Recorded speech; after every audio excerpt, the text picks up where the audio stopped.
Like us all, I was on a seemingly endless doom scroll on TikTok at night, almost to the point where the sun is slowly starting to rise. When the rooster is about to crow, it's about 5 a.m. is what I mean, and my entire For You page has changed from what it was this morning, and I'm immersed, sucked deep into this world of imagination and creativity. No, I'm not talking about Roblox yet. That's in like 3 more minutes. And this world is just so colorful and inclusive of nature and life. And I start to wonder, why aren't things like this today? Why is the future destined to be so idiotic? Things seem to be heading in the opposite direction. Welcome to the world of Fruitiger Arrow. While it may look like Fruit Tiger, Fruitiger Arrow isn't just some feeling you get from staying up super late on TikTok. No, Fruitiger Arrow is a design choice that brands used back in the day to appeal more ideally to their consumers. This was an era of technology for the whole world. This might confuse the average viewer, and that's okay, because this is an era in time, like a quarter century ago. And it's okay not to know anything about anything. I'll sum it up for you. According to AI, the origin of Fruitiger Arrow comes from the Swiss dude who made computer fonts or something and tied into Microsoft around 2006, when Microsoft released Windows Arrow, the new Windows Vista operating system of all time. It influenced the growing idea of other Arrow aesthetics, including Fruitiger Arrow, Fruitiger Metro, Fruitiger Aqua, Cybercore, Cyber Glacier, Technozen, and Corporate, as well as many other more designs. However, the Fruitiger Arrow design concept promoted the idea of life and included many other aspects that made the technological industry so much more advanced for its time and time today. This can be proven. Just look at your old iPhone and compare it to the new one. It's the same idea. Fruitiger Arrow also gives this liminal space or nostalgic dystopian vibe because it captures the parts of life that are so common but also so uncommon, like the back rooms. In a way, the idea of a digital utopia appealed to people, and these people were under the impression that one day the real world would actually look like this, and that one day technology would advance so far that we would eventually live in a utopian world with free healthcare, and diversity isn't at the top of everyone's priorities because race isn't an issue.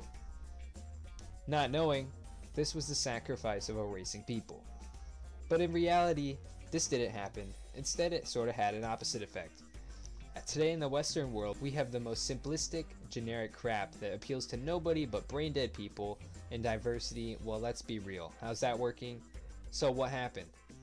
Where did everything go wrong? Why don't we have flying fish and diabetes-free Big Macs? Well, just like mentioned before, people. The greedy people at the top of the corporate ladder know what kind of world we can live in, but those people aren't concerned about people's health or well-being. No, these people are concerned about money. And you realize that the people in charge have always been that way. And they get money from tricking people into consuming and believing a false reality instead of bringing future into existence with all the money they have already, because all they want to do is milk you for as long as they can and delay the future just to exploit us. Does scamming humans benefit humanity? But you're still consuming their crap in some way, like watching them on YouTube. The Metaverse. AI also says that Fruitiger Arrow aesthetic ideas were officially coined in 2015 to 2017, but if you are from Gen Z or Gen Alpha and you think you've never seen this, then you are wrong. Think about the earliest days of your childhood, when your pea-sized brain could barely comprehend life, and one day, or on Christmas or something, your mommy gets you the new Nintendo Wii. This is considered among the Fruitiger family, along with many other gaming consoles like the PlayStation and Xbox. All of their home screens are linked to Fruitiger Arrow. Along with game stations comes games. Games you may have experienced that also branched off of Fruitiger Arrow are Roblox. In 2006, David Baszucki released Roblox onto the internet to start its never-ending battle with Facebook for the metaverse. Nah, they were a young gaming site in an immersive digital world This created the idea of the metaverse as previously mentioned, which is a digital world typically accessed through VR today. Or Nintendo Labo if you couldn't afford an Oculus growing up, where you could meet real people and play games or just talk. And this has always had a growing interest in the minds of everyday people, since this is something new they could use to communicate with people without having to meet in person. Minecraft!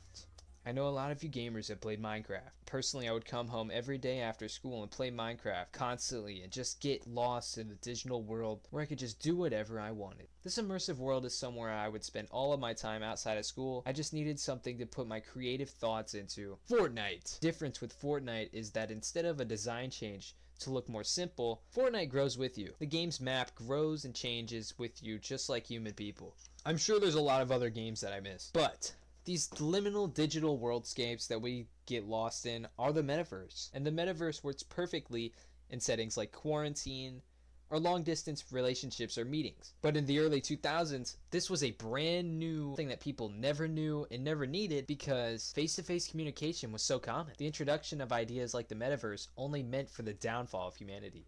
The metaverse in 2006 was Roblox. Roblox being the backbone of modern gaming, as well as the metaverse, also leads to other developing ideas. How did gaming become the metaverse? Because people play life like a game. So if gaming is the metaverse, then what is the meta? Well, meta is the meta. And Meta, widely known as Facebook by everyone's mom and their mom, is another digital communication site that originated in the early 2000s. Facebook is more of a chat site than a virtual world, and you may think I'm going to talk about the metaverse again, but I'm guessing you already know about that. You might even be watching this on your Oculus in 2040 right now, who knows? But what I want to talk about is the meta-ness of meta. Meta refers to something self-referential. I'm sure you don't know what that means. But here's an example. Hey Wes, you won't believe what I just saw on here. Did you see it on here? I can't get off of it. That it they're always referring to is Facebook. So I guess that does make Meta the meta. But Meta isn't off the hook yet, because Meta is connected to the next topic, which ties back to your iPhone. I know that you have Facebook, and I know that you hate having it just as much as I do, but you have to have it to like your mom's posts once in a while. But we've all noticed that F changed over the course of time, as it originally had more character and more charm, and we've watched over the years it got more simple and sad. Just look at the images side by side and you'll notice that you may find that you like the old design more because it has more character, more charm, more evidence of human life. And this is something that modern day corporations are trying to erase. And now they're just making it simple generic crap.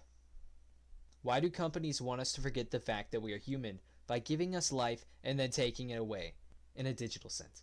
Because these companies want to make us forget who we are. They want us to forget our heritage, which has been nothing but interactions like parties and wars, but always in person. Here's an example. Say you and your friends spend all your time together, having fun and going to places. And what some of these companies have managed to do is say, hey, remember your friend who you spend all your time with and go all these fun places? Well, here, have a 6-inch version of him that you can take wherever you want. No, you can't hug him. You can't even high-five him. No, you can't even wave to him, but you can send him a wave. I mean, unless you do have a VR or a Nintendo Labo. Nobody has Nintendo Labo! But then again, that removes the human interaction completely. Another example. Say you're on a trip and you can see your partner on FaceTime every night you're away.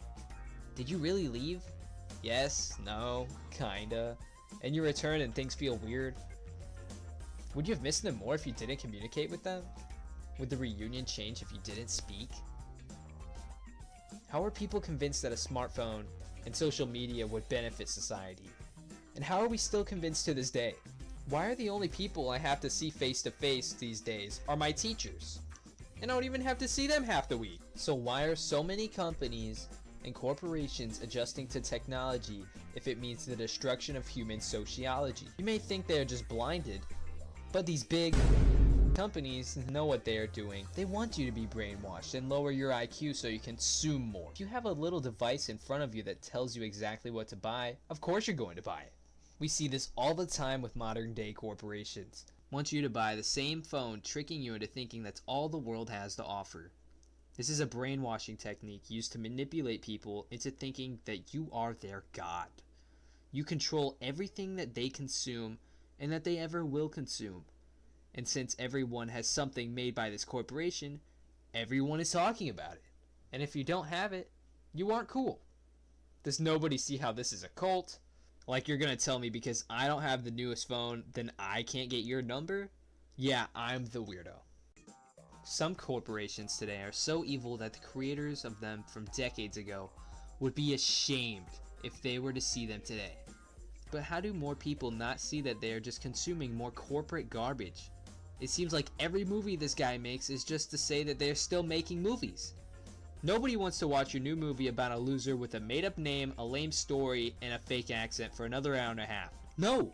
Whether it's the media, food, or clothes, it's all owned by the same corporation. And some of these people, all they care about is the brand's name. The only people who still watch these movies are the most down bad meat riders in existence.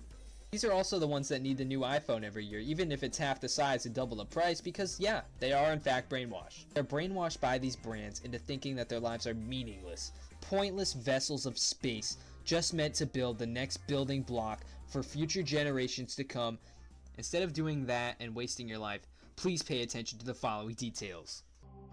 Warning: if you consume too many products from evil corporations, you may suffer or be suffering from the following: brain rot, schizophrenia, Alzheimer's, no brain, Disney adult syndrome, skibbity toilet syndrome, Alzheimer's, diarrhea, CNN, Alzheimer's, AIDS, or effects of any legal or non-legal drugs. So Gen Z, Gen Alpha, I encourage you to go outside and see the world with your friends instead of sitting inside on Roblox or Fortnite, because the metaverse is always gonna be there. But the real world is real, and it's where lives are made. What I'm trying to say is, Mark, give me the Zuck. you can always go out and be human. That's kind of what being human is after all. And gaming is fun, but it shouldn't be the only way of communicating with your friends. In other words, Go outside, touch grass. That's just a theory.